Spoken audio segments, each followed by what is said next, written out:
Welcome everybody to the second edition of this Nobel talk series here in the metaverse of the Swiss Pavilion in the Virtual Expo Osaka 2025. Once again, it is for me a pleasure to welcome you to this series of events of such a high caliber in this new format.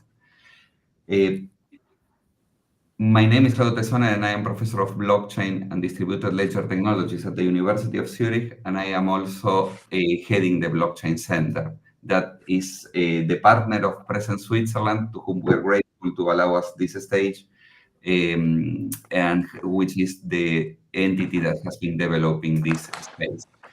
The room in which you are now, the virtual room in which you are now, is a digital twin of the aula, that is a historic building at the University of Zurich that is very renowned locally and Switzerland as a whole, because it is the place where Winston Churchill, right after the Second World War, gave his famous speech asking for Europe to rise again after the devastation of that period. And so for us, it is a pleasure to welcome there and to get to know a little bit more about our university and Switzerland as a whole. But this series of events would not be possible without the space that Present Switzerland gave us in this virtual pavilion, and also the fantastic collaboration that we have with MetaPiece that allowed this fantastic series of events happening. This is a series of events, and this means that this is just the second lecture by a Nobel Laureate that we are happy to have here in the virtual aula. Remember that on the 17th of July, we will have Didier Queloz from physics. He's from Switzerland, actually.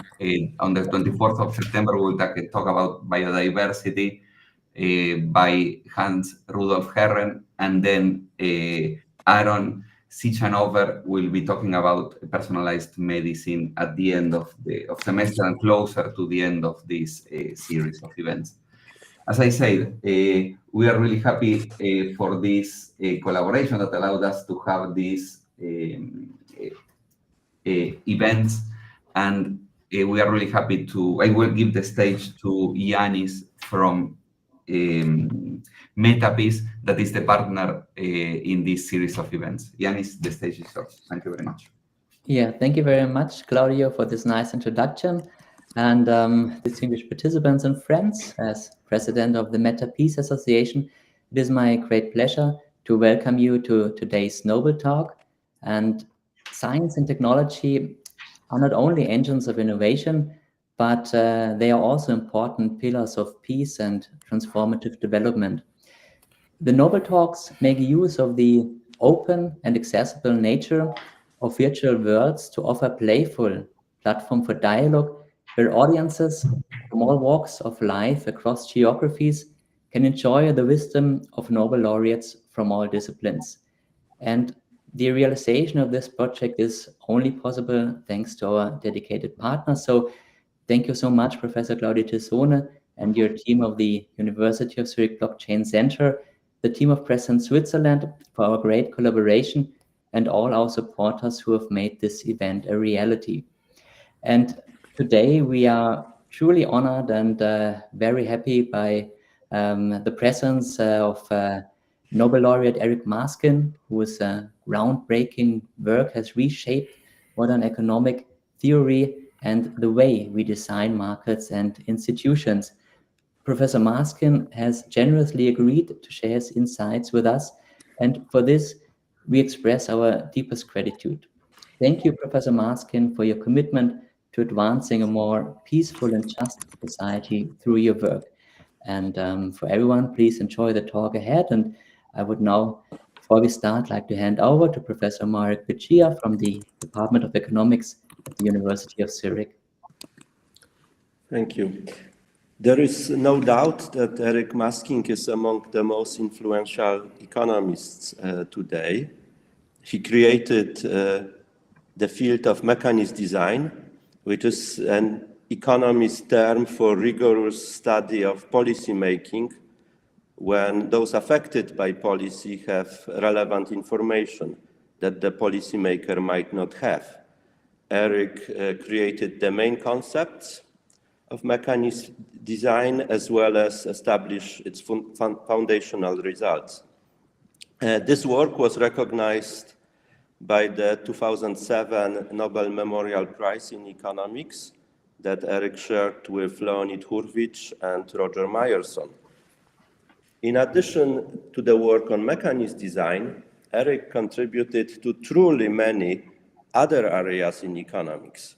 With John Riley, he largely created the theory of auctions. With Jean Tirole, he laid foundations for modern industrial organizations. With Partha Dasgupta, he worked on social choice. With Jean-Jacques Lafond, on regulation. With Drew Fudenberg, on dynamic games. With Peter Diamond, on search models of labor markets.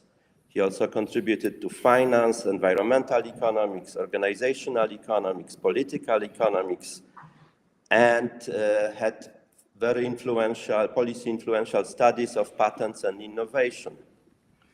In addition, Eric is among the main mentors in our profession.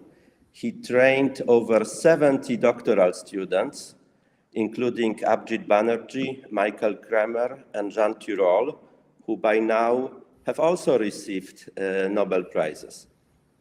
Counting students of his students, Eric must have over 1,000 academic descendants. And myself, as a student of Jean Tirole and Abhijit Banerjee, I'm one of them. So it's a great pleasure, Eric, to have you with us. Dear all, let's give Eric the stage to tell us about mechanism design.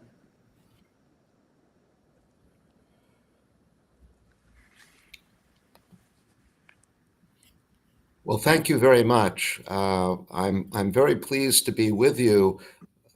I do have the worry that my internet connection does not seem to be very good today. So I hope that you'll be able to hear me all right and see my slides.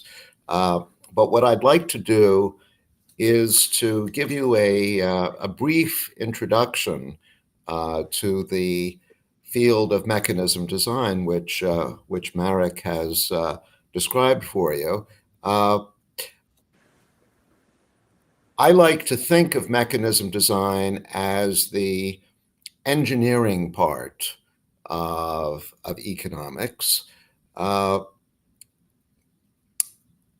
Much of the time in economics, we look at existing economic institutions, say existing markets, and we try to predict or understand the outcomes that those institutions generate. And this is what is called the positive or predictive part of economics, and it's very important. It's about, I'd say, 80 or 90% of the field. But I'm actually interested in the other part of economics. In mechanism design, we actually reverse the direction. That is, we start with the outcomes. We start with the outcomes we would like to have. Those are our goals. And then we work backwards to figure out whether we could create institutions or mechanisms that would achieve those goals. So mechanism design is what we would call a normative or prescriptive study within economics. Now, what I've said so far is rather abstract, so let me go straight to a simple example. Let's imagine that you're a mother and you have a cake that you want to divide between your two children, Alice and Bob. And your goal is to divide the cake so that each child is happy with the piece that he or she has got. So that means that Bob should think that he has at least half the cake, and Alice should think that she has at least half the cake. And if we achieve this goal, we'll say that we have a fair division. So your goal is to achieve a fair division between the children. Now the question is, how do you do that? Well, if you know that you see the cake the same way that the children do, there's a simple solution. You just take a knife and you cut the cake exactly in half according to the way that you see the cake, and then you give each child one of the pieces. And because we're assuming that they see the cake the same way that you do, each of them will think that they have exactly half the cake. And so the problem is solved. Unfortunately, in reality, things are never this simple. You might think that you've cut the cake exactly in half, but the children may see the cake differently. So Bob may think that his piece is smaller than Alice's, and Alice might think that Bob's piece is smaller than hers. So if different people see the cake in a different way, this simple cutting the cake in half is not going to work. So one way of expressing the problem is to say that you want to achieve a fair division, but you don't actually have enough information to do this on your own. You don't know how the children see the cake, so you don't know how to achieve a fair division. Now, the mechanism design question then becomes, despite not having all of the relevant information, is there a mechanism that can be designed which will result in a fair division? Now, it turns out that this problem, this cake dividing problem, is actually very, very old. It goes back literally thousands of years. If you know the Old Testament of the Bible, you may remember that this problem was actually discussed. It wasn't discussed in terms of cake. It was discussed in terms of dividing land, grazing land, between Lot and Abraham. And interestingly, the Bible, the Old Testament, not only described the problem, but it gave the solution. And as you will see, the solution is extremely simple, but extremely ingenious. And that's one of the interesting qualities of mechanism design, that its solutions, after you see them, are often very, very simple, but very, very clever. And so here is the solution to the cake division problem. What the mother should do, what you should do as the mother, is to give the knife to one of the children, say to Bob, and have him cut the cake in two. So Bob cuts the cake in two, and then the other child, Alice, chooses which of the pieces she takes for herself. So this is called the divide and choose mechanism. And I claim that it will result in a fair division. So why does it work and achieve a fair division? Well, when Bob is cutting the cake, he will make sure that he cuts it in such a way that from his point of view, pieces are exactly equal. Why will he do this? Because he knows that if one of the pieces is bigger, Alice is going to take that one and he will be left with the smaller piece. So he will take care to make sure that the two pieces are exactly equal, so that whichever piece Alice takes, he will be happy with the other one. So Bob will be happy, and of course, Alice will be happy because she gets to choose her favorite piece. She gets to do the choosing between the two pieces. And we have solved the cake division problem. And of course, this is a very simple problem, but nevertheless, it illustrates an important feature, several important features of mechanism design. The first is that you, as the mother, don't know in advance which outcomes are best, which outcomes are fair, because you are lacking important information. And so the mechanism itself, in this case, the divide and choose mechanism that Bob and Alice go through, generate the information through Bob and Alice's participation. The other thing that's important to observe is that... Hello, Professor. Sorry Yeah. for interrupt. Do you mind also change to a full screen mode? What kind of screen? To present, to change to a full screen mode. Because I thought this was full screen. now it's changed. Is it all right? Can you see it? Now we can see it perfectly because it was not updating. Now, the good thing that people is a learning experience for us all being here in the metaverse. So there was a small thing that some slides were not updating. Apologize for interrupting, but now it looks perfect. Okay, very good. Thank you so much. Thank you so much. So the important thing is that when you design a mechanism, you have to take into account the fact that the participants may not share your goals. So in the cake example, your goal as the mechanism designer, as the mother, is to achieve a fair division. But that's not Bob and Alice's goal.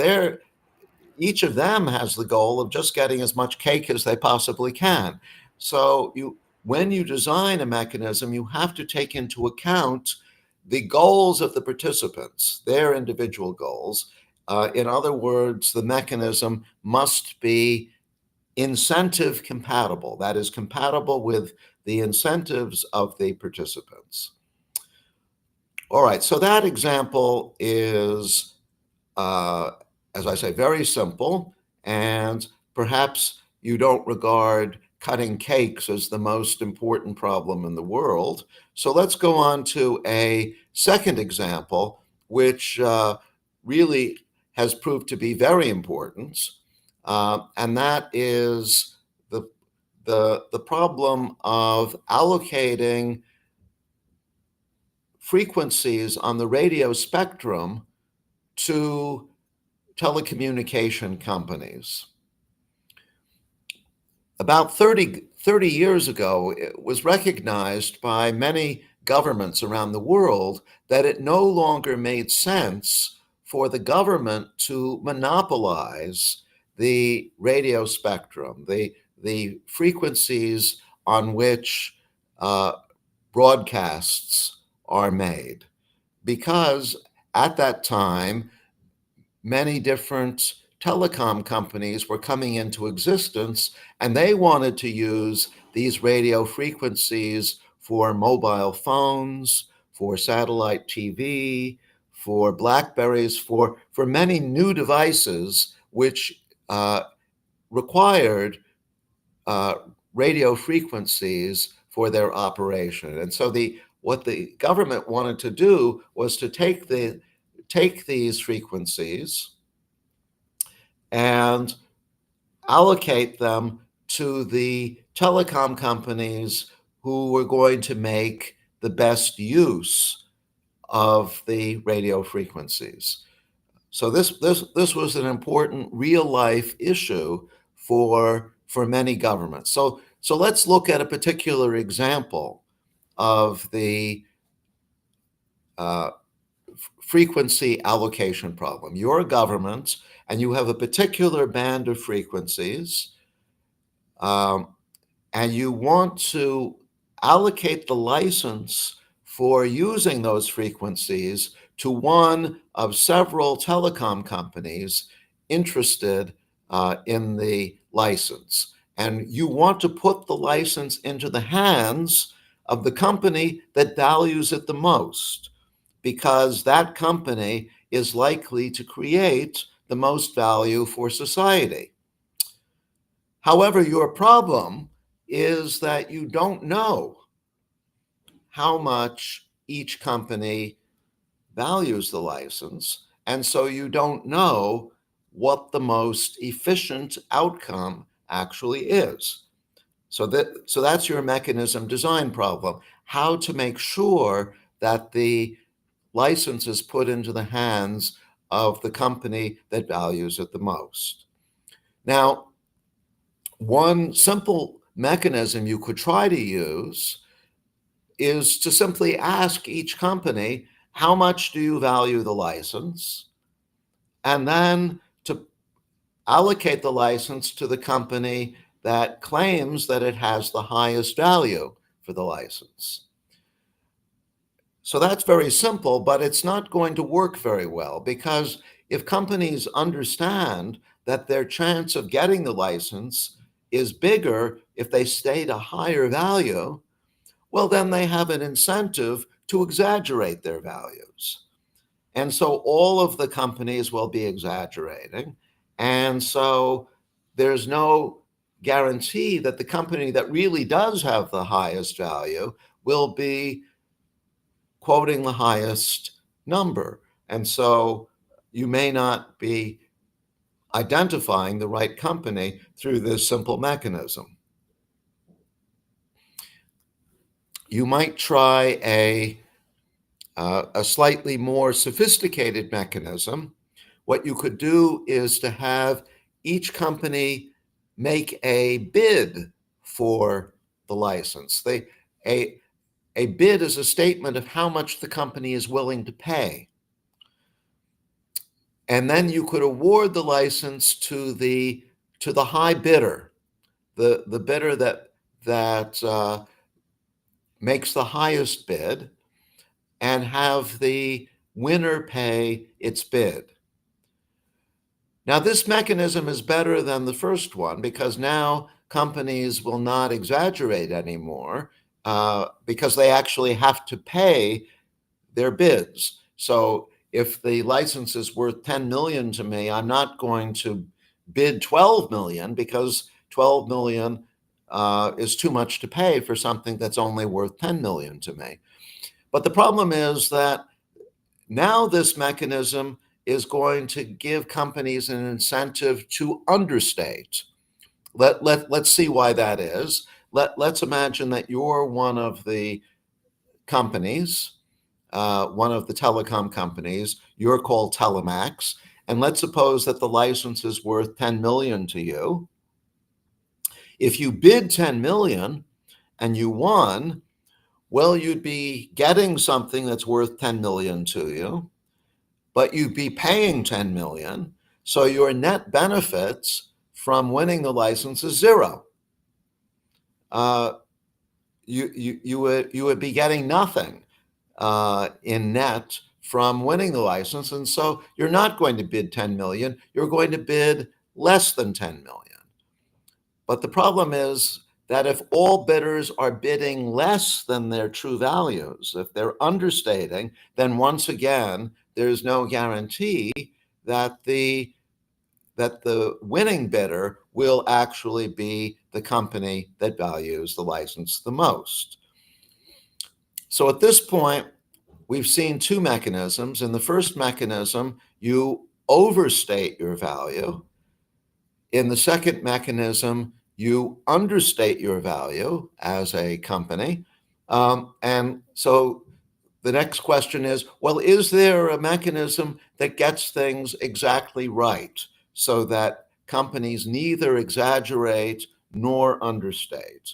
And at first glance, it may seem that maybe there is no such mechanism. Maybe that's an impossibility. But it turns out, and this was discovered about 60 years ago by the American economist William Vickery that there is a mechanism that will work and get companies to bid exactly what their values are. And here's how it works. It's a bidding mechanism. So once again, each company makes a bid for the license. And once again, the winner is the highest bidder.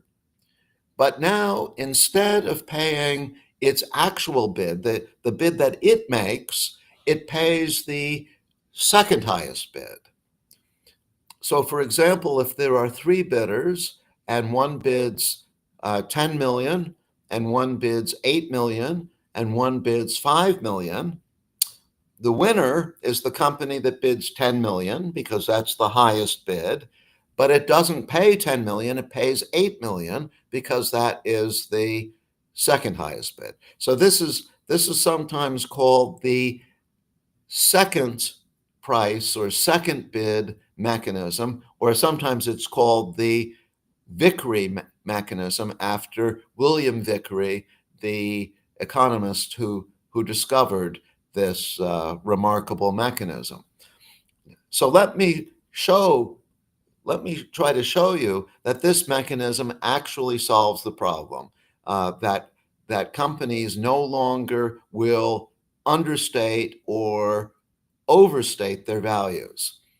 So remember, Telemax, we're assuming, has a value of $10 million for the license. Now, would it ever want to understate that value and bid 8 million? Well, underbidding is not advantageous for Telemax because it doesn't pay its bid anyway. If it underbids, it's not going to reduce how much it pays because it pays the second highest bid, not its own bid. So if it bids 8 million and the second highest bid is 7 million, it pays 7 million anyway. The underbidding does not accomplish anything. And furthermore, if it bids 8 million rather than 10 million, it runs the risk of losing the license, because if it turns out that the second highest bid is 9 million, it's bidding 8 million, it's going to be outbid. It will lose the license altogether. So underbidding, understating is never advantageous, and it's a very risky strategy because it might mean that you lose the license. If you had bid what it was really worth to you, you would have won. You also don't want to overbid. You don't want to bid 12 million if the license is worth 10 million to you, because now you run the risk of overpaying. If some other company bids 11 million and you bid 12 million, you will win, but you will have to pay too much. You will have to pay 11 million. That's overpaying because the license is only worth 10 million to you. So I hope this shows you that if you are participating in a second price auction, a Vickery auction, where you pay the second highest bid, you should bid exactly what the license is worth to you. But if all companies are bidding exactly what the license is worth to them, then the winner will be the company that values the license the most. And indeed, we will solve the problem. The problem will be solved. And in fact, it was a variant of this second price auction, which was actually used to reallocate radio spectrum starting 30 years ago. So this very simple mechanism, this very clever mechanism, was the basis for allocating billions and billions of dollars worth of spectrum.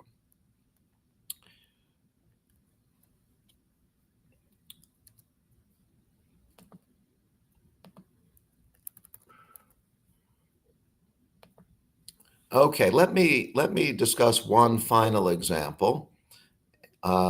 It will be an energy example, and it will involve our two friends, Alice and Bob, once again. Let's imagine that there's a society consisting of two consumers, Alice and Bob, and Alice and Bob are interested in consuming energy, and there's an energy authority which has to decide what form this energy will take. Will it be solar or wind or nuclear power or ethanol? So there are four choices, and the energy authority wants to choose one of the four, which is best for Alice and Bob. But once again, the problem is that there's a lack of information. The energy authority doesn't know what Alice and Bob want.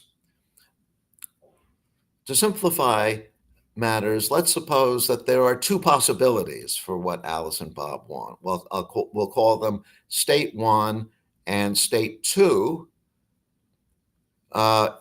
In state one, Alice likes solar energy the best, and then wind, and then ethanol, and then nuclear power. In state two, she likes nuclear power the best, then solar, then ethanol, and then wind. So her preferences depend on the state. And the same thing for Bob. In state one, Bob likes nuclear power the best, then wind, then ethanol, then solar. And in state two, let me go back to the previous slide. In state two, he likes wind the most, then solar, then ethanol, and then nuclear power. So I've summarized Alice and Bob's preferences in this table here. And as I said, there are just two possibilities, state one and state two. Now, the energy authority would like to choose an energy source that makes a good compromise between what Alice wants and what Bob wants. So in state one,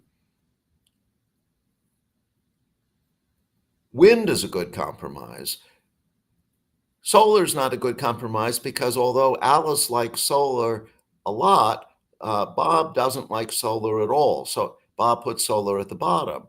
And nuclear power is not a good compromise because Bob likes nuclear power, but Alice hates nuclear power. And ethanol is not a good compromise because both Alice and Bob prefer wind to ethanol. So you see in state one, wind is a good compromise solution for Alice and Bob. And by a similar argument, it's easy to see that solar is a good compromise in state two. So if the energy authority knew that state one is the true state, it would choose wind. And if it knew that state two was the true state, it would choose solar. But the problem is that the energy authority doesn't know which state is the actual state. Alice and Bob know, but the energy authority doesn't know. So how can it find this out? Well, once again, the simplest mechanism would be for the authority to simply ask Alice and Bob, what is the state? But the problem is that mechanism is not going to work because Alice, for example, knows that if she says state two, solar is more likely the energy authority is more likely to choose solar. If she says state one, the energy authority is more likely to choose wind. But Alice prefers solar power to wind in both states. This is Alice's ranking in state one. This is Alice's ranking in state two. In both states, she prefers solar to wind. So she's going to say state two, regardless of what the actual state is, because she wants to get solar chosen. And Bob has the opposite incentive. He has the incentive to always say state one, because he always prefers wind to solar. He prefers wind to solar in state one, and he prefers wind to solar in state two. So Alice will say state two, Bob will say state one, and the poor energy authority will have no idea what the actual state is. So this simple mechanism is not going to work. It will work. It's this table here. A game or a game table in which Alice chooses either the top row or the bottom row, and Bob chooses either the left column or the right column, and the outcome is,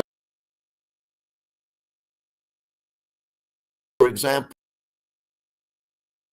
if Alice chooses the bottom row and Bob chooses the right column, the outcome will be solar, because solar is in the second row, the bottom row, and it's in the right column. So what is going to happen if Alice and Bob play this little game where Alice chooses rows and Bob chooses columns, if state one is the actual state? So remember, Alice and Bob know what the state is. The energy authority doesn't. So Alice and Bob know that state one is the actual state. Well, what is Alice going to do?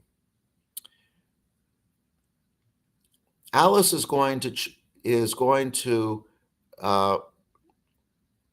want to choose the top row if she predicts that Bob is going to choose the left column. Why is that? Well, if Alice chooses the top row, then the outcome is wind. If she chooses the bottom row, then the outcome is nuclear. Remember, she's predicting that Bob is going to choose the left column. And notice that in state one, Alice prefers wind to nuclear power. So she will definitely choose the top row if she predicts that Bob will choose the left column. And furthermore, Bob will choose the left column, because no matter what Alice does, he is always better in state one with the left column. If he chooses the left column and Alice chooses the top row, he gets wind rather than ethanol. And notice that Bob prefers wind to ethanol in state one. If he chooses the left column and Alice chooses the bottom row, he gets nuclear power rather than solar power. And notice that Bob prefers nuclear power to solar power in state one. So either way, Bob is going to choose the left column. And notice that that means that the outcome of this game, with Alice choosing rows and Bob choosing columns, is going to be wind in state one. Alice will choose the top row, Bob will choose the left column. The outcome is wind, and wind is exactly what the energy authority wants in state one. Remember, wind makes the best compromise between what Alice wants and Bob wants. So in state one, we have solved the problem with this little game. And if we go through exactly the same kind of argument, but now assuming that state two is the actual state, we will see that Alice now will choose the bottom row, Bob will choose the right column, and the outcome will be solar, which again is exactly what the Energy Authority wants. And so this little game given by this table solves the problem in our example 3. It implements what the Energy Authority wants to do. Now, let me sum up what I've been talking about. I showed you 3 examples: a cake example, a telecom example, an energy example. In all 3 cases, I showed you that there was a mechanism that solved the problem of getting to the best outcome. But you might complain that what I showed you was a little bit mysterious. It was a little bit magical, because I didn't explain how I found these mechanisms in the first place. You might say, well, given a mechanism design problem, is there a general way of determining whether there is a mechanism that will solve the problem? And if there is such a mechanism, how do we find it? Well, it turns out that those questions can be answered, and that's what I did in a paper many years ago, almost 50 years ago. I'm not going to go through that paper today, but if you're interested in finding out more about mechanism design, you might want to take a look at that paper. What I would like to conclude our discussion today with is the observation that mechanism design can be used for many things. It can be used for dividing cakes. It can be used for allocating radio spectrum. It can be used for solving energy problems, but it can also be used for solving some of the biggest problems that the world faces today. One of those problems is climate change. I'm sure all of you are aware that climate change is going on, that the Earth's atmosphere is warming up, and that we are responsible for that by emitting greenhouse gases like carbon into the atmosphere. How do we solve that problem? Well, the only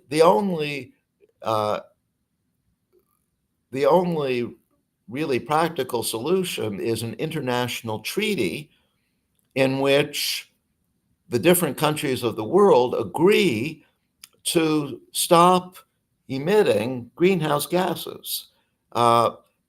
We've had an attempt at such treaties in the past, but they've never been fully successful. What we need is a successful treaty.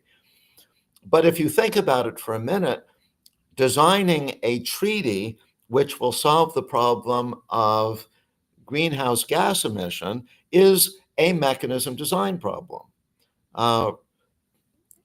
A treaty itself is a mechanism for solving the problem of climate change.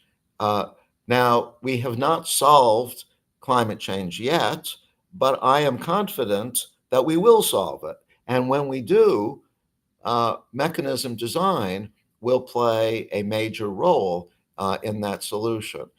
Mechanism design can also be used to try to prevent financial crises. We had a major meltdown of the financial world in 2008, 2009.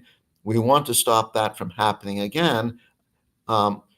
Mechanism design, again, is the key to preventing financial crises. And then finally, one thing that I'm interested in currently is election reform. How do we make sure that the candidates who get elected to office really represent what the public wants? And that is a mechanism design problem as well. So I hope that in this very brief introduction to mechanism design, you are persuaded that first, mechanism design is an important topic. It can be used for solving some of the biggest problems that the world faces. And second, that it is an intellectually interesting and challenging problem. Finding mechanisms is an exercise in ingenuity. And so with that, with those observations, I will stop, and perhaps we can have some Q&A.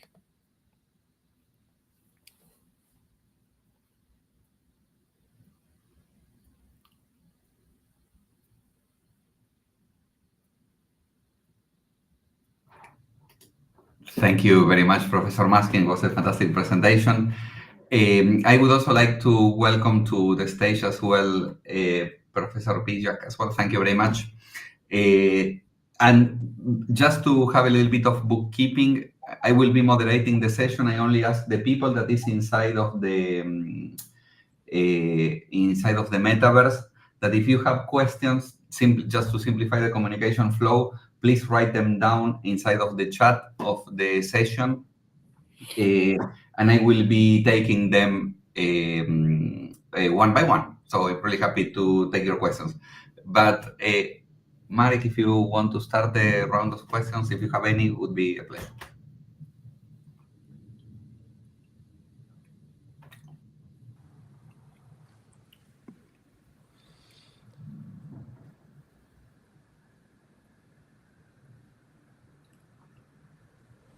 Well, I enjoyed the clarity of the three examples.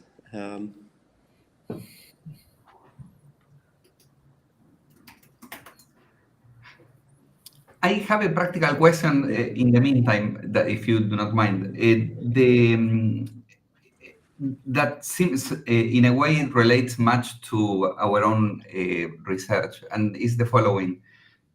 How do you see, and which are the incompatibilities that you see in the way blockchains are designed from a mechanism point of view? Because you know that blockchains are a prime example of something that is a public infrastructure that you build based on incentives, and you try to incentivize participation on those. In general, we have seen that there is they have served mainly as a source of speculation, for example. And the question that I have in that regard is, which is your opinion on this? What is it, a failure in the way they are designed, or just they float? I'm really happy to hear what you think, what your opinion is. Well, I am a great admirer of blockchain technology in the sense that it has the potential to solve problems of trust. If I want to make an exchange with someone on the other side of the world, someone I don't know anything about, blockchain gives me the potential for making that exchange without my having to trust that other person. Mm-hmm. And so that, I think, is a potentially powerful advance. I think it's going to make possible many transactions, many valuable transactions that would otherwise not be available. My main complaint about blockchain, though, is that so far its major application has been to cryptocurrency. And I don't think I am not a fan of cryptocurrency, and let me explain why. Cryptocurrency is an attempt to, in effect, replace ordinary money, euros or dollars or what have you, with private money, Bitcoin or Ethereum or whatever.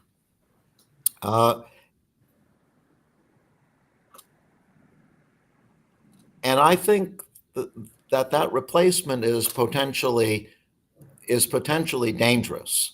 And let me explain why.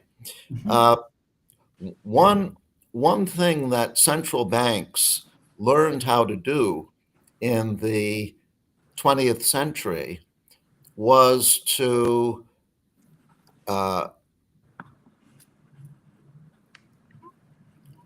correct business cycles.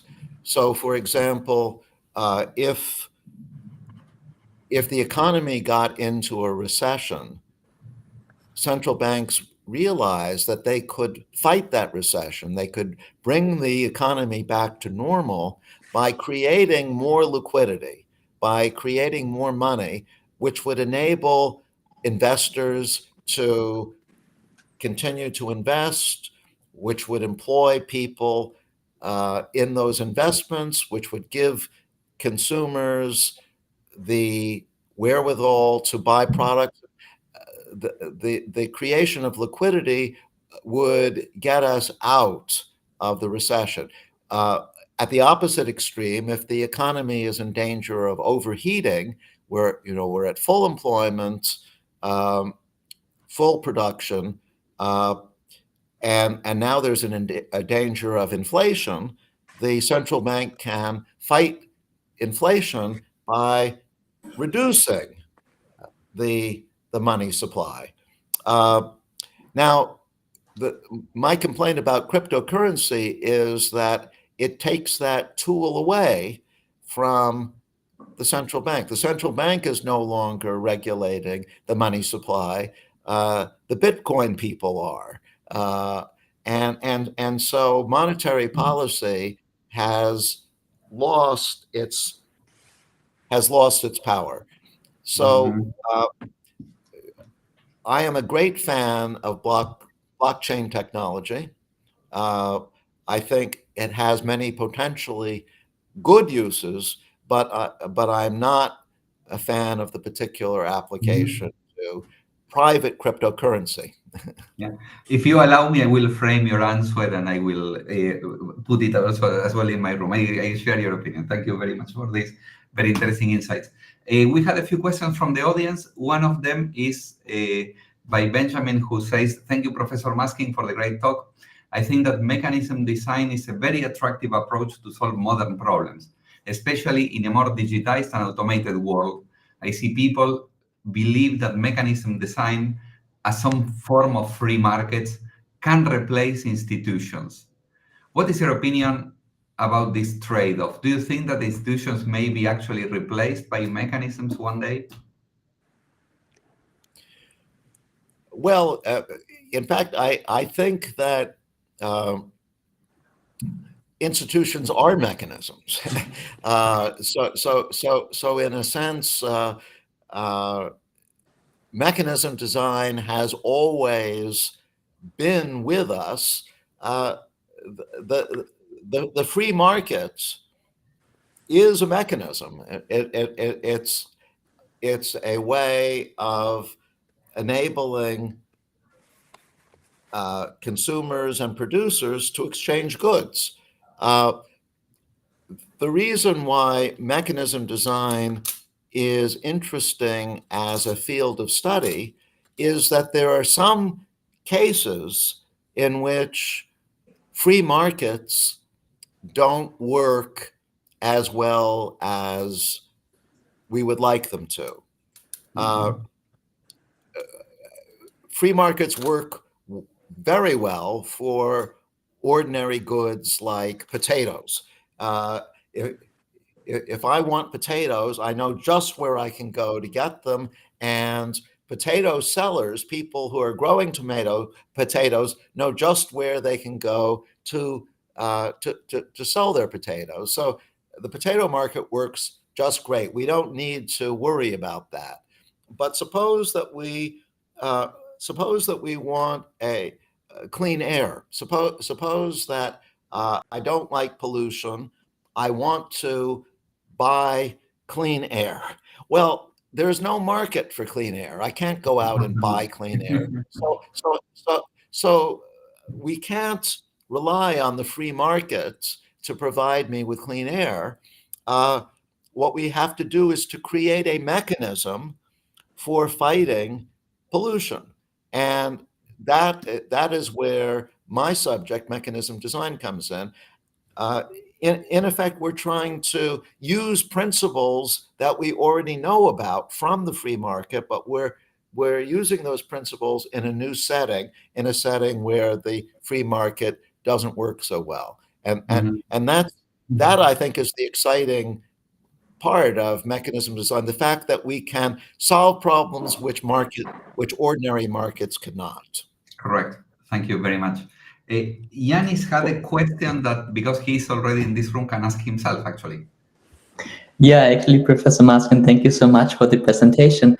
And as you've also mentioned the election system that you're currently working on, this is, of course, a very interesting topic and very, let's say, actual at the moment in the world, particularly when we look at the US election system.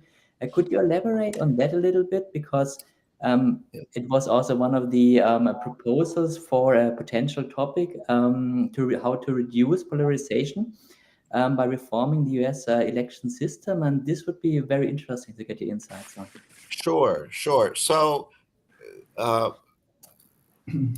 in my view, one of the most serious problems that the US faces at the moment, and that's my country, is political polarization. The fact that people on the left are afraid of the people on the right and don't talk to them, and the people on the right are afraid of the people on the left and don't talk to them. There is mutual mistrust and mutual dislike. And you would hope that in a world with so much polarization, we could try to solve that problem by electing officials in the middle. Those officials could serve as a bridge between the two sides and provide some moderation and provide some route for compromise. So finding a way of electing candidates in the middle would be wonderful. But the problem is that the current US election system is not capable of doing that. And let me explain why. As I said, we have polarization, which means that the two major American political parties, the Democratic Party, which is on the left, and the Republican Party, which is on the right, are a long distance away from one another. Suppose that in addition to the Democratic candidate and the Republican candidate, there is a third candidate who tries to run in the middle, an independent candidate who runs as a moderate. Well, you would hope that this candidate might be able to win, but not under that's impossible under the American system. Under the American system, every voter votes for a single candidate, and the candidate with the most votes gets elected, even if that's short of a majority. And so for the example I'm giving, where there's a Democratic candidate, a Republican candidate, and a candidate in the middle, what will happen? The Democratic voters will all vote for the Democrat. The Republican voters will all vote for the Republican, and only independent voters who don't have a party affiliation, which is a small fraction of voters, will vote for the candidate in the middle. So the candidate in the middle can't get elected under the current system. And so you might ask, well, is there a better mechanism, a better election system that could replace the current system? And it turns out that there is. And interestingly, this mechanism was invented several hundred years ago in the 18th century by a French thinker named Condorcet. And here's how that mechanism works. Now, instead of just voting for their favorite candidates, each voter ranks the candidates in order. So if I'm a Republican, I might put the Republican first, and then the candidate in the middle second, and the Democrat third. And if I'm a Democratic voter, I would have just the opposite preference. And if I'm an independent voter, well, I rank the independent first, and then I could either rank the Republican or the Democrats second. So each voter is ranking candidates. And now who is going to be the winner of the election? Well, according to Condorcet, the winner should be the candidates who would beat each other candidate by a majority in a pairwise comparison. So if you have a Republican, an independent, and a Democrat, the independent wins if a majority of voters prefer the independent to the Republican, and also a majority of voters prefer the independent to the Democrats. But in fact, that's exactly what is going to happen in this example, because let's compare the independent with the independent candidate with the Republican candidates. That independent candidate is going to be preferred by all the independent voters, and it's also going to be preferred by all of the Democratic voters. All of the Democratic voters prefer the independent to the Republican because the independent is closer to them. So the independent will beat the Republican by a majority. And if we do the argument in the opposite direction, we will see that the independent will also beat the Republican, but they will also beat the Democrat by a majority because all the Republicans will prefer the independent to the Democrat. So this is a way of getting candidates in the middle elected, not by using the current American system, but by improving that using Condorcet's system. Condorcet's system is sometimes called true majority rule because you get candidates who are truly preferred by a majority elected.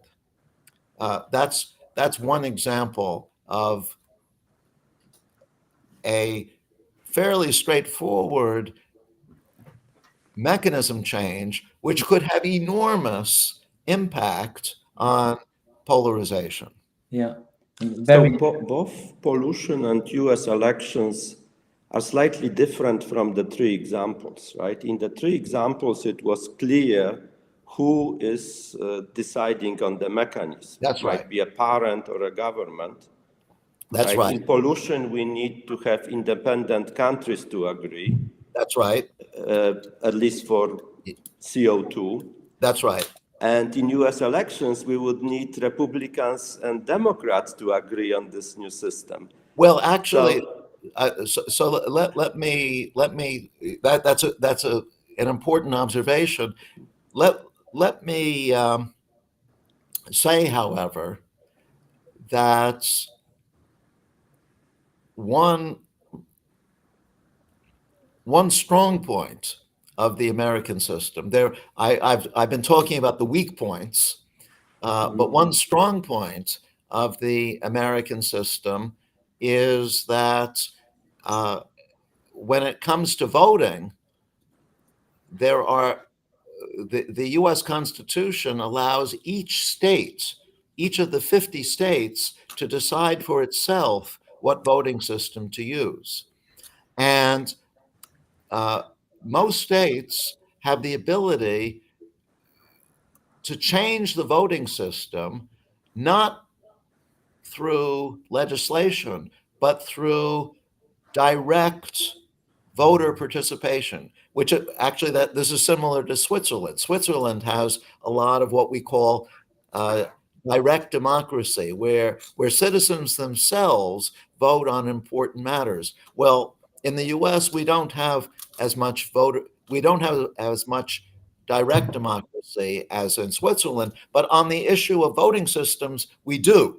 So the citizens themselves can choose to adopt Condorcet voting if they so choose. And I'm happy to report that 2 states, the state of Maine and the state of Alaska, have already adopted a system similar to the one that I was describing through direct referendum.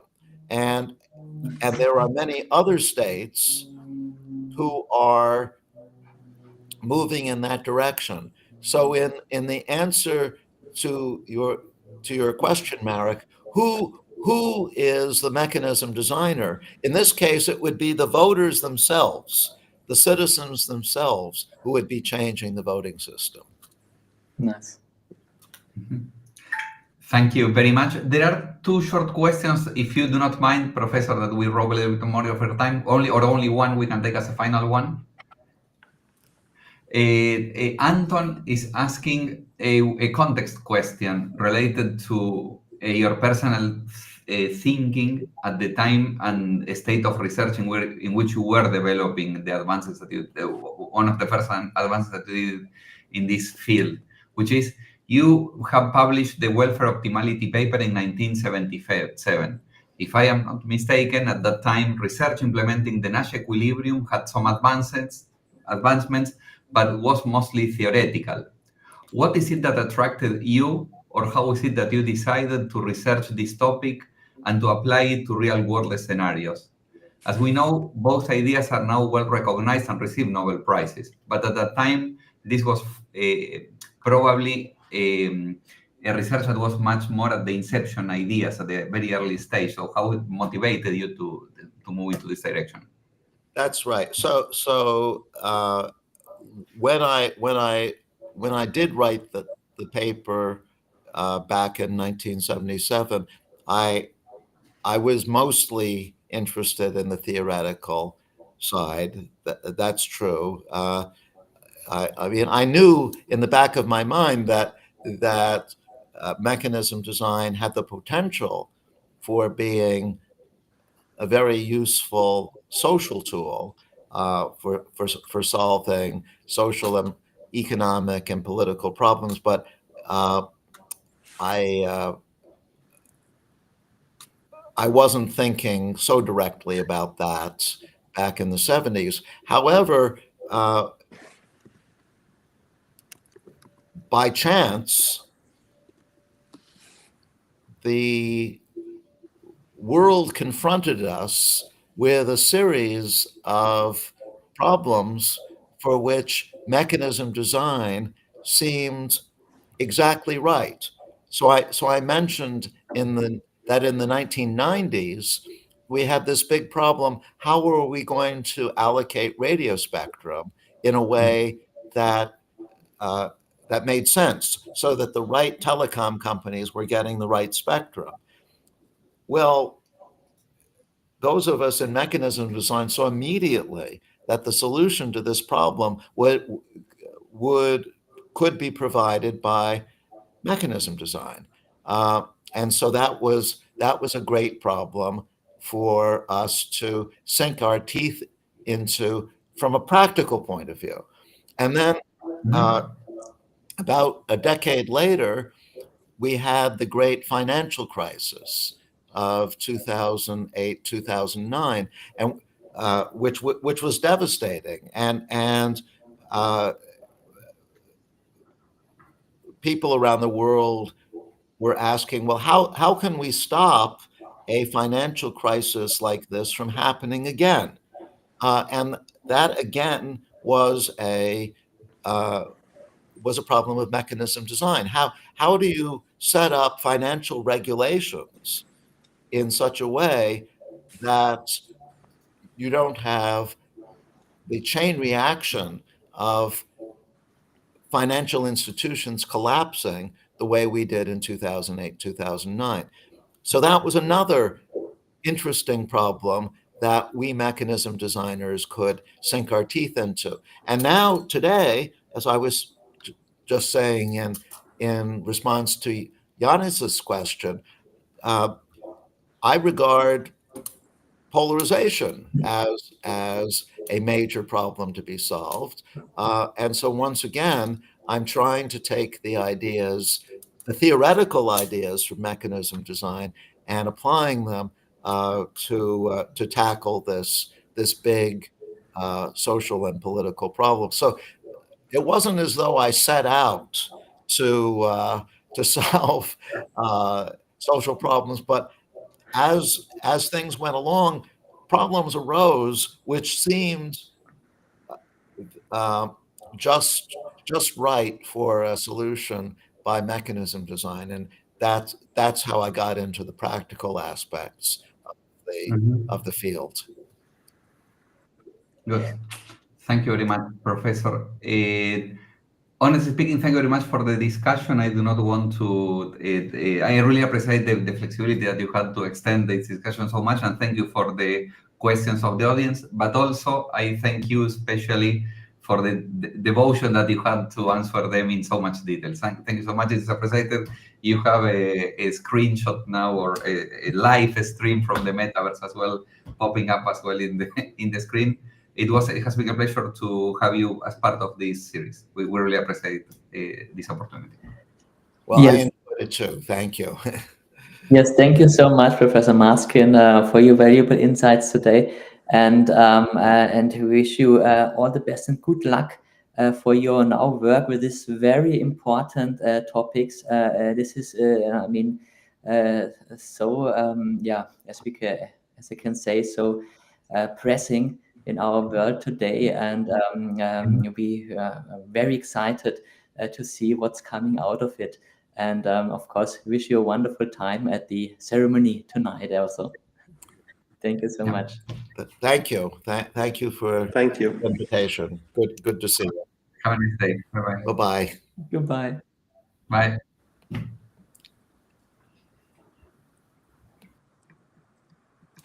To all the audience, thank you very much for joining today. Remember that we will have the opportunity to keep the live stream. We'll have the opportunity to have another Nobel Laureate talk in almost 1 month from now. Now that you downloaded the app and you went through the pain of doing that, it's much simpler. The entry barrier is high, people, but later the content is very appealing. If you want, for example, if you joined the lecture today later, this lecture will be streamed for the next month. Every time that you enter this room, you will be able to listen to it again. Thank you very much. And Professor Pinchia, thank you very much for joining today. It has been a pleasure to have you here with us. Thank you. Thank you. Thank you. Have a nice day or evening ahead, wherever you are. Okay, see you. Bye-bye.